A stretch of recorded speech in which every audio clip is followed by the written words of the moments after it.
The wind whispered across the green field as a quiet stream sparkled in the sunlight. Flowing gently through the grass, birds sang above, and nearby trees danced softly in the breeze. But Zari didn't move. She stood frozen on the muddy bank. Her dark violet eyes locked on the water like it was a living monster. Her bare feet trembled on the soil, and her four-fingered hands clenched tightly at her sides. Lucas turned to her, confused. "It's just water," he said with a kind smile. Rolling up his pants and stepping into the cool stream, he splashed a little and waved at her. "See? It's fine." Zari shook her head sharply. "No, it's not," she said in a small, shaky voice. Her accent thick and rough. "There's danger in it." "Death." Lucas tilted his head, stepping back toward her, his boots dripping wet now. He had rescued her just 2 weeks ago from a crashed slave transport on the outskirts of Colony 6. She was thin, quiet, scared of machines and, especially of water. Even a small puddle made her freeze. But this was more than fear. It was terror. "You're safe now," he said softly. "There's nothing in there but little fish, and maybe a frog or two." Zari didn't answer. She couldn't explain. Not fully, not yet. Her homeworld, Serhea Nuon, was a dry and cracked planet. All red sand and sharp stone. Rain came once a year, and when it did, it brought sickness, disease, and floods that drowned entire villages. Her people learned early that water meant death. It seeped into homes, stole children in the night, left sickness in its wake. Now, here she was, on a world covered in green and blue, with clouds that wept softly every few days. She hated it. It was all too alive, too wet, too unknown. Lucas stepped out of the stream and sat beside her, not pushing, just watching. He was a patient man, a former deep-sea rescue diver from Earth. Quiet, calm, and stronger than he looked, the only human in the colony, who had taken her in without hesitation. Others called him crazy, but Zari, she called him different. She looked down at her feet, then back at the water. "It pulls you under." She whispered, "You won't breathe, you won't move, and then it eats you." Lucas blinked. "Water doesn't eat you," he said, trying not to smile. "Unless you're talking about sharks, and we don't have those here." "I saw a man vanish," she whispered, eyes far away. "He screamed under the flood. Gone. Just gone." Lucas's smile faded. He understood now. This wasn't just fear. This was memory, trauma, pain so deep it had shaped her entire life. He stood up and stretched, then walked back into the stream until the water reached his knees. Zari gasped, taking a step forward. "What are you doing?" She cried out. "I'm going under," he said calmly. "Just for a moment." "No," she shouted, heart pounding. "You'll vanish." But it was too late. Lucas dipped beneath the surface, disappearing into the clear, shallow water. Seconds passed. 5, 10, 15. Zari's breathing grew sharp, her chest rising and falling. She took another step forward, close to the edge now. What if the water really took him? What if it swallowed humans too? Why did he risk it? Suddenly, Lucas burst back up with a splash, water dripping down his face and beard. He grinned wide, holding something in his hand, a smooth stone, glowing faintly with blue light. Zari fell backward in shock, heart thundering in her chest. "Why?" she stammered. "Why would you do that?" "You could have died." Lucas chuckled and stepped out again, shaking the water from his arms. "Because I wanted to show you that we don't always have to fear the things we don't understand." Zari stared at the stone in his hand, glowing softly like a sleeping star. She didn't know what to say. Something inside her shifted. Not much, just a little, but enough. Lucas handed her the stone. "Maybe tomorrow you'll come in too," he said gently. "Even just your toes." Zari looked at the stream again, then down at her hands. They were shaking, but not from fear. Anymore, from something else, something new. Possibility, Asterisk. Zari sat by the stream the next morning. Clutching the glowing blue stone Lucas had brought her, the surface of the water was calm. Sunlight dancing over it like tiny stars, it looked harmless, peaceful, but her heart still raced whenever it moved too fast. She didn't know why she was even here. Her feet were dry, the grass soft under her legs. But something had changed inside her since yesterday, something she couldn't explain. Lucas was nearby, kneeling by the water with a strange tool in his hand. He was smiling again, calm as always. "I'm going back in," he said casually. "Want to watch?" Zari frowned again. Lucas nodded, adjusting a belt of small tanks and tubes on his back. "Yeah, this part of the stream runs deeper just past that bend." He pointed. "I want to see what's down there." She tilted her head slightly, confused.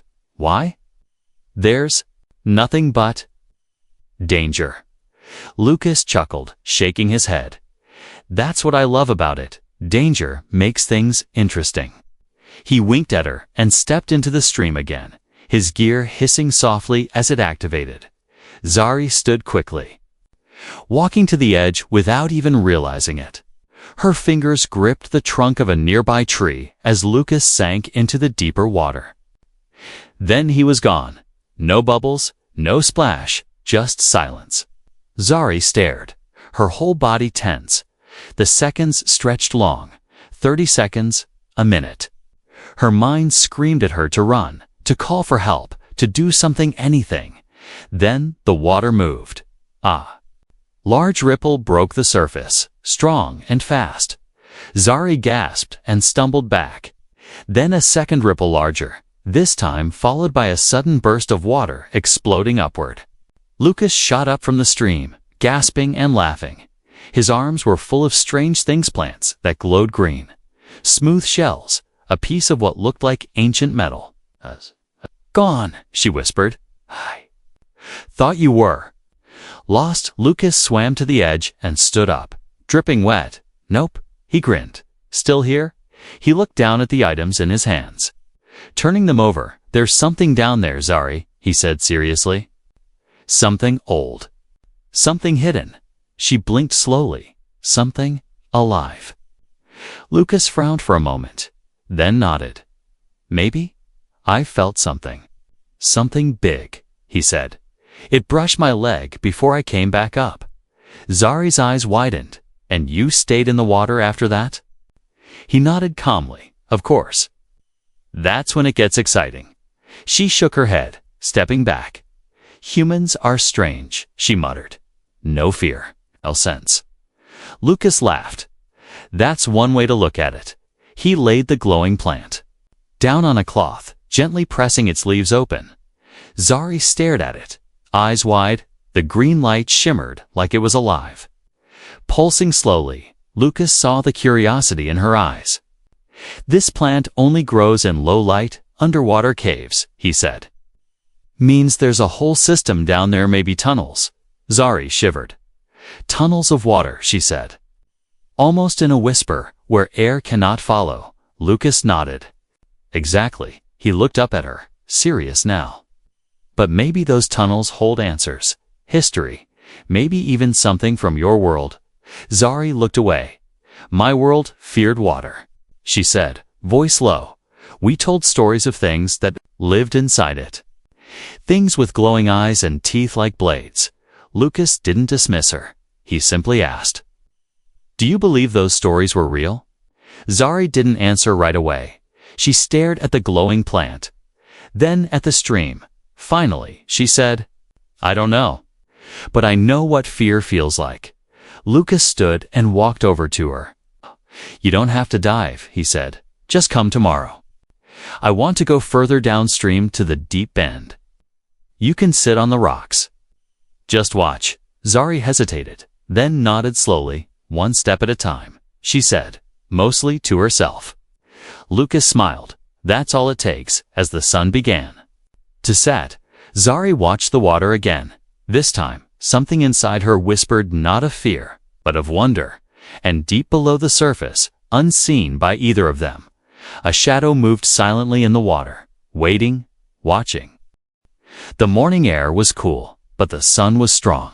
Birds flew overhead, and the stream flowed silently. Lucas tightened the straps of his oxygen tank and checked the waterproof scanner on his wrist. Zari stood near a large rock, her hands clutched. Around her arms, eyes fixed on the water, she didn't speak, but her presence meant something. This time, she had followed him to the deeper part of the stream, the place the locals called the Bend. A natural drop in the land made the water suddenly shift from shallow to deep, like a hidden well. Lucas smiled at her. No pressure. Just watch. Zari gave a short nod, her expression tight. I will stay here. You swim. With that, Lucas dropped into the Bend. Water curling around him, Zari watched as he kicked downward and vanished under the surface again. It always made her chest tighten, seeing him disappear like that, like the water swallowed him. Seconds passed. Then minutes, still no sign. Zari stepped closer, her heart pounding harder with each second. Suddenly, boom. The water exploded upward, splashing high into the air. A massive wave rolled out in all directions, hitting Zari's legs. She stumbled back as a deep whoosh echoed from below. Something was moving, something big. Zari gasped.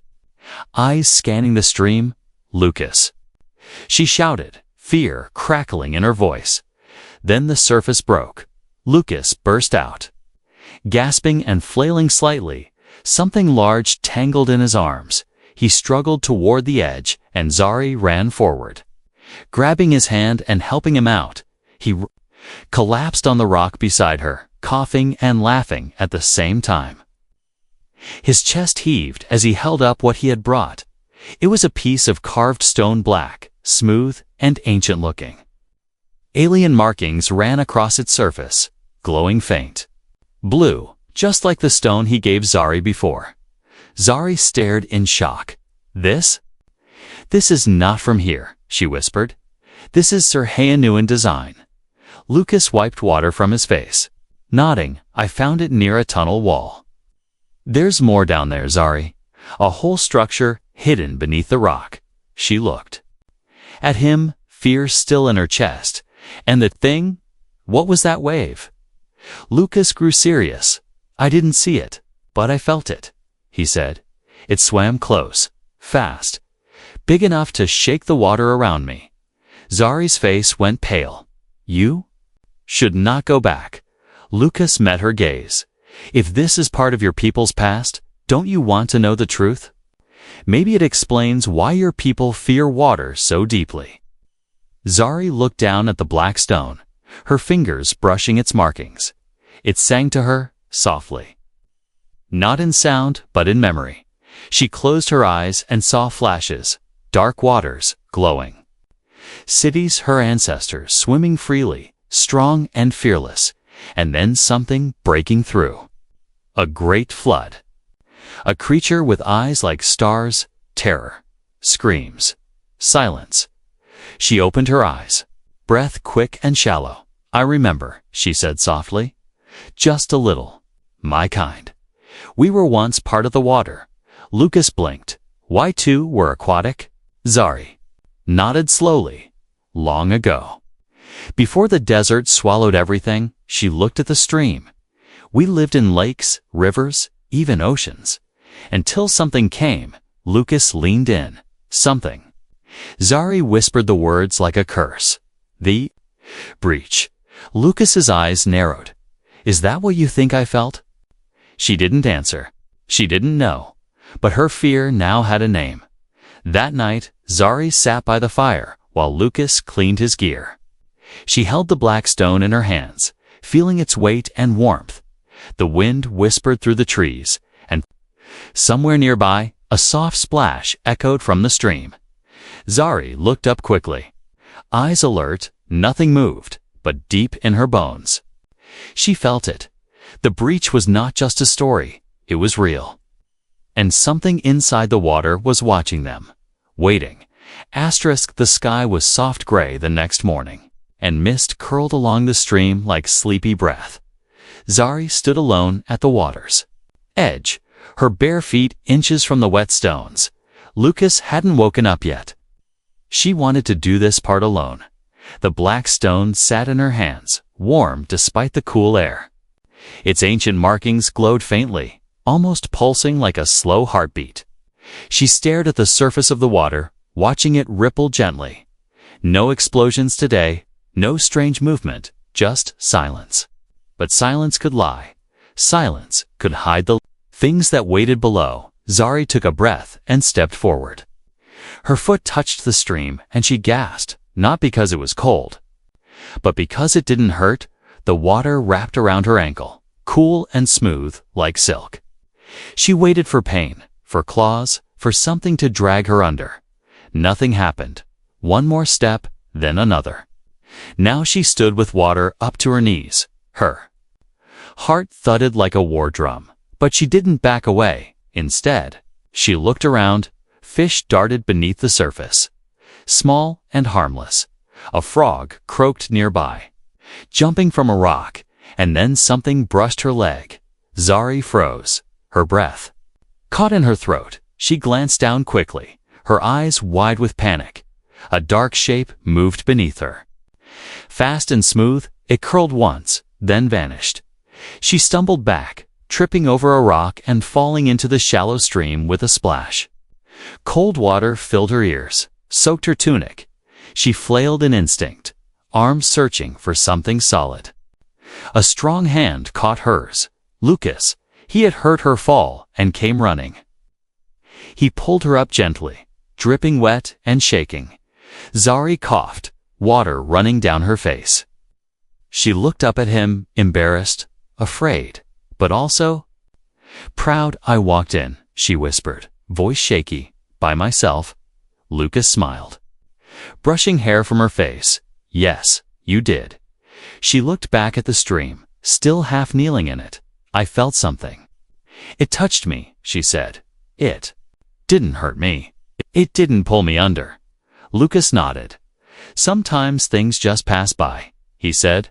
"The water's full of life. You're part of it now." Zari's eyes flicked to the black stone in her hand. It glowed brighter now, more than ever before. "I think it knows," she whispered. "The stone. It reacts to the water." Lucas studied it. "Maybe it's not just a memory of your people. Maybe it's a key." They walked back to the fire, Zari dripping, but no longer shivering. She sat near the flames, spreading her arms to warm herself. Lucas brought her a towel and a warm drink. "I didn't think I could do it," she said softly. "My whole life, water meant death. But now I see. I was wrong." Lucas nodded. "Fear keeps us alive. But sometimes it keeps us from living, too." Zari glanced at him. "You sound like an elder." He laughed. "I've made a lot of mistakes. That's all wisdom is. Really learning what not to do twice." She sipped the drink, letting it soothe her throat. "Will you go back down again? To the tunnel?" Lucas looked thoughtful. "Soon, but not alone. I want to map it better first." Then he paused. "Would you come with me?" "Not into the deep, just close. Watch from the top." Zari hesitated. A week ago, the very idea would have made her scream. Now, it made her curious. "I'll try," she said. "But if something grabs you, I'm not diving after you." Lucas grinned. "Fair enough." That night, while the fire cracked low, Zari placed the black stone in a bowl of stream water. Its glow spread through the water, forming line symbols. She stared. Breath caught in her chest. It was a map, leading somewhere beneath. She didn't wake Lucas. Not yet, but her heart whispered a truth she could no longer ignore. Whatever was waiting down there, it was calling her. The stream was quiet again, too quiet. The sky was overcast, and mist hung low like a warning. Zari stood beside Lucas as he checked his diving gear for the third time. "Are you sure about this?" he asked, adjusting the small scanner on his wrist. Zari didn't answer right away. Her fingers clutched the black stone that had guided her dreams for the last 2 nights. "I saw the cave in my sleep," she whispered. "The stone showed it to me, glowing paths, old writing, and doors that only open with water." Lucas looked up sharply. "Doors?" Zari nodded. "There's something behind them. Something important." She looked down at the stream, her voice steady. "It's not just a fear anymore, Lucas. It's a memory trying to wake up." Lucas smiled softly. "Then, let's go." "Find it." He handed her a small breathing mask he had modified for her alien biology. "It'll only last 10 minutes. Stay close." Zari nodded, trying to hide the fear in her eyes. She had stepped into water. Yes, survived it, even. But going under it? Into darkness. Into the unknown. That was different. Still, she couldn't ignore the pull. Something deep beneath the surface wanted to be found. They entered the water together. Slowly sinking beneath the ripples, the light from the surface dimmed with every foot. Zari's heart pounded, but Lucas held her hand, guiding her forward. Soon, the muddy bottom of the bend opened into a wide stone tunnel, natural in shape. Carved long ago, their lights cut through the murky dark, revealing symbols on the wall's curved lines, glowing faint blue like the stone. Zari's eyes widened. "It's real," she whispered through the mask. "These are the words of my ancestors." Lucas pointed to a fork in the tunnel. One side sloped upward, the other downward. Zari tilted her head, listening to the thrum in her chest. "This way," she said. Pulling his hand toward the deeper side, they swam slowly, carefully, until they reached a large opening, a cavern hidden beneath rock and time. Zari gasped. It was beautiful. Massive stone pillars rose from the floor to the ceiling, covered in glowing vines and ancient script. Soft orbs of light floated gently, as if kept alive by the water itself. In the center of the cave stood a door, round and tall, made of the same black stone she carried. It pulsed gently, like it was breathing. Lucas looked around, amazed. "This place. It's untouched," he said, "not even marked on colony scans." Zari swam to the door, the black stone in her hand, glowing brightly now as she approached. The door lit up, matching the pulse of her stone exactly. She held her breath, then pressed the stone to the surface. Nothing happened.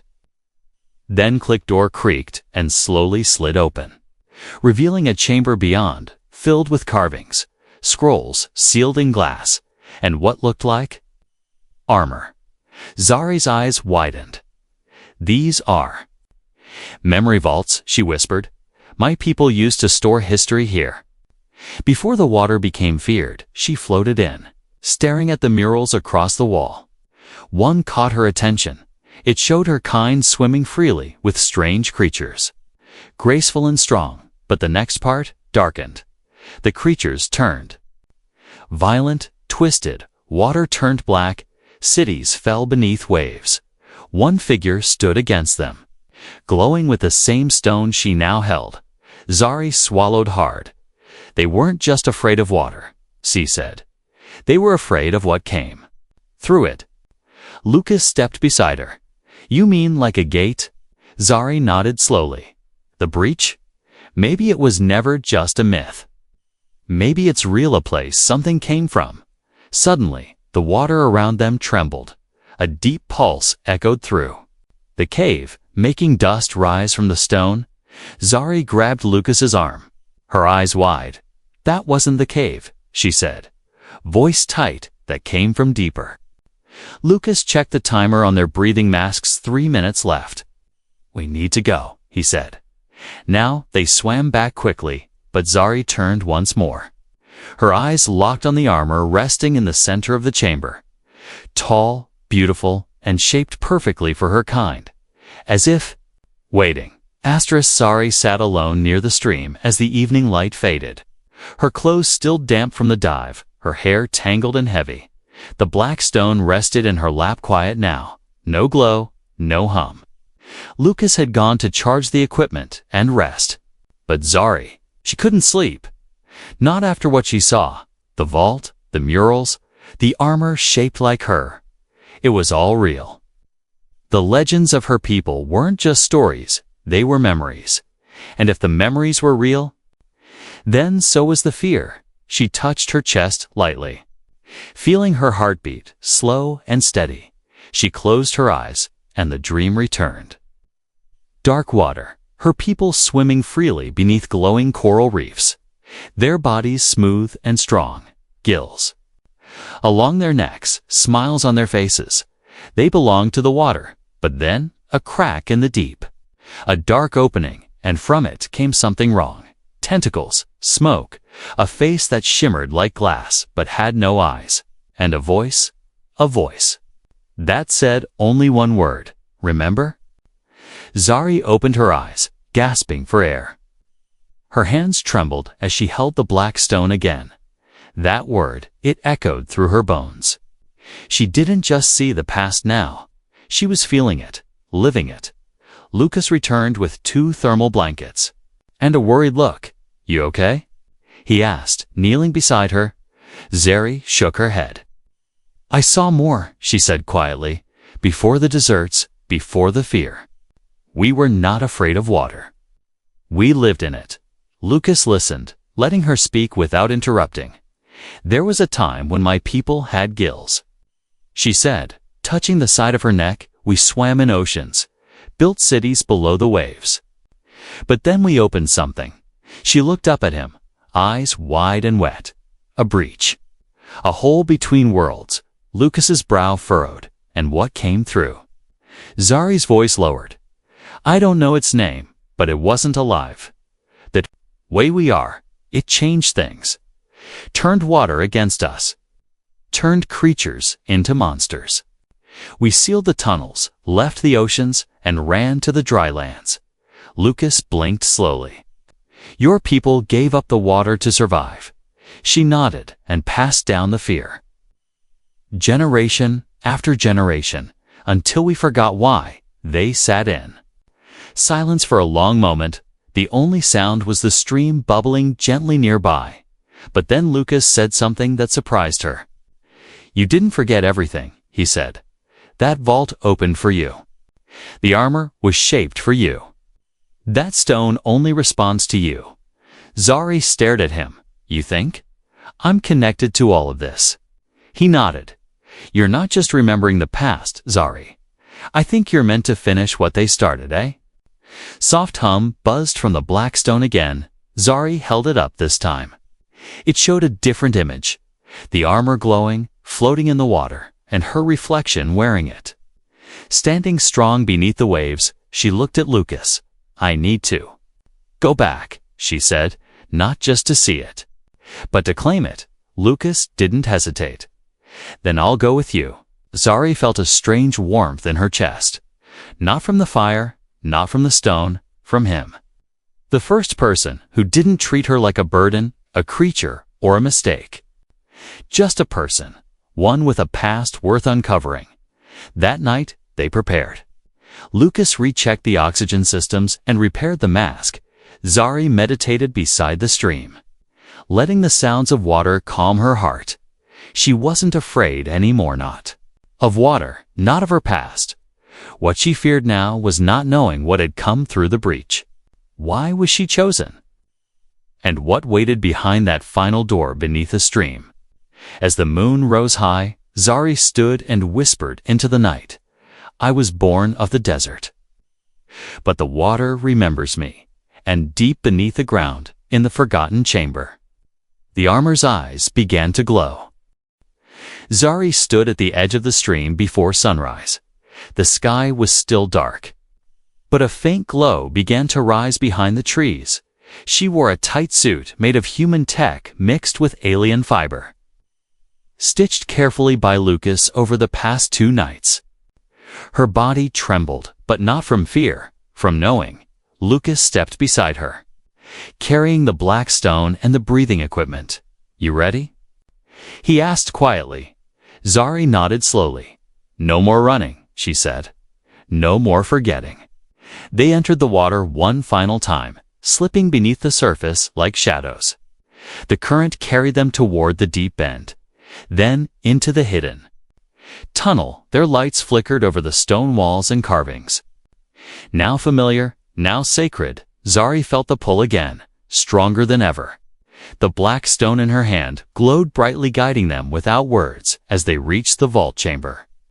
The round door had already opened. Inside, the armor waited tall. Dark silver, shaped with grace and power. It stood as if it had never moved in centuries. But as Zari stepped closer, the armor turned. Lucas took a step back. "Is it alive?" Zari didn't answer. She raised the black stone slowly. "Atacha." And the armor responded. Its chest opened with a low hum, revealing a hollow space within, perfectly shaped for her. She took one breath, then another, then stepped inside. The armor closed around her, piece by piece. It didn't feel cold or heavy. It felt like home. Blue light flowed through the lines on its surface.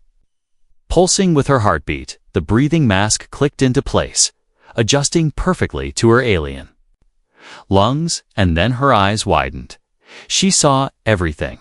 Not just the chamber, not just Lucas. She saw the past. Thousands of years of memories pouring into her mind. Her ancestors swimming in the deep, guarding the breach, protecting the gate that once led to another realm. A realm full of energy, but also chaos. One day, something slipped through. It infected the water, twisted creatures, and turned the currents into nightmares. The protectors sealed it, but barely. And the last one had no successor until now. Zari opened her mouth to speak, but her voice came out layered, deeper, like it carried echoes of her kind. "I am the last daughter of the waters," she said, "and I have returned." Lucas stared in awe. "Zari, you look like something out of legend." She turned to him slowly, her armor glowing gently. "I am," she said, "but I'm also something new." Suddenly, the ground shook. A deep, distant sound rumbled through the chamber from the far side of the vault. A crack spread across the wall. Zari turned sharply. "It's waking," she whispered. "The breach, it's breaking again." Lucas raised his tool, but Zari stopped him. "This is not your fight," she said. "Not this part." He looked torn. "But I can help." Zari gently placed a hand on his chest. "You already did," she said softly. "You showed me the truth, the strength in the fear." The path back to the water, the armor sealed tighter, and the back panel slid open, revealing a narrow tunnel leading even deeper. Glowing lines lit the way, as if welcoming her. Zari turned once more to Lucas. "If I don't return, tell them we once lived in the sea. Tell them we can again." Then she dove into the tunnel, lone, but not afraid. The path curved downward, and pressure increased. Darkness swallowed her, but the armor pulsed gently, protecting her, guiding her. Then she saw it, a rift in the stone, a swirling gate of water and light. The breach still sealed, but barely. Tentacles pressed from the other side, shadows moving just beyond the veil. Zari reached out. The stone in her hand dissolved into light, spreading across the gate, forming symbols, the ancient code of her ancestors. Then she spoke. The words, not from her mouth, but from her memory. "I bind the flow, I guard the deep. I call the strength, I do not sleep." The breach shuddered. The water roared then. Silence. The light faded. The gate sealed again, this time fully, for the first time in ages. The water was still. Zari floated there, weightless, her armor dimmed, her body exhausted. But inside her peace, she rose slowly, swimming back toward the surface. And when she broke through, gasping into the clean air, Lucas ran to her and pulled her from the water. She smiled weakly. "It's over," she said. "Not just for me, for all of us." He helped her out of the armor. Together they watched the stream flow gently once more. No more fear, no more silence, only the sound of life. and as the sun rose fully, painting the sky gold. Zari looked at her reflection in the water. No longer afraid, no longer lost, she was reborn, from fear into legacy.